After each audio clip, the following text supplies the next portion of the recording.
Good morning, good afternoon, good evening, wherever in the world you are. I am in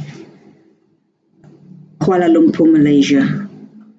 I am still testing out my OBS, so the sound is still very, very bad. But please bear with me and just concentrate on the content. I am not in that space yet where I can pay people to help me out with these little technical issues.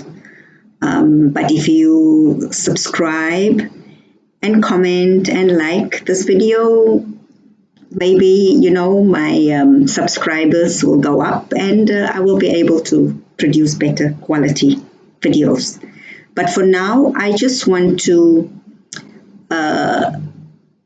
talk about something that Tristan Tate. So if you don't know who Tristan Tate is, please go and Google him. He said a lot of things about South Africa, but there's one clip that somebody shared, and I made a comment about this clip, so I will share the clip with you. The modern nation of South Africa was built by white European settlers. The roads, the sewers, they brought the written word with them. So the Afrikaners and the Boer people are not people who just showed up at an already developed nation, like some people from I might move into England today and just, oh look, there's skyscrapers in the city and laws, someone's going to move in. Boom, I'm here now. No, they arrived to barren plains and built the country out of the sand. And now they're being displaced on land in which they built a nation on. Okay, so you heard what he said. So I responded on X to what he said about this. So let me play you that. Yeah, so we have Tristan Tate running his big mouth about South African matters. He's talking about how white Europeans came to South Africa and how it's because of them that the country is built up the way it is today. What he doesn't know is that, yes, white people came to South Africa. And yes, they built everything. But you know how they did that? They did it by taking the land away from the real owners of the land, which is like my ancestors. And then, on top of that, using cheap labor from the non-whites to build the infrastructure. So when he's bragging about the sewers and the whatever they built, they didn't build it alone. Sorry. The people who actually built it with their sweat, blood, and tears were the non-white South Africans. So the land, you can say, was built together. What he also forgets is the non-whites had no claims whatsoever to these lands, although it was their own. They had no claims those days because it was taken away from them by the white people. And besides that, they could not participate in politics. They had no say in what was happening in the country because we didn't have voting rights. We were classed as not as inferior to the white man. There was inequality. That is what apartheid means. I'm surprised he doesn't know that. So yes, I do say I stand by the fact that we are thankful to the white people for building everything.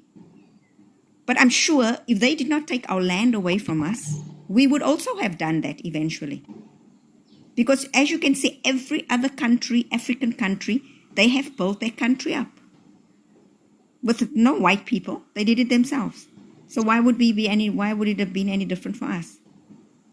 So I think what he has to do is, he has to keep his mouth shut and stay out of our business because he's trying to sound smart, but he's not smart.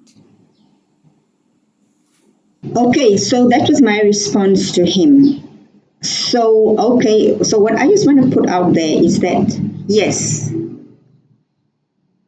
these things happened.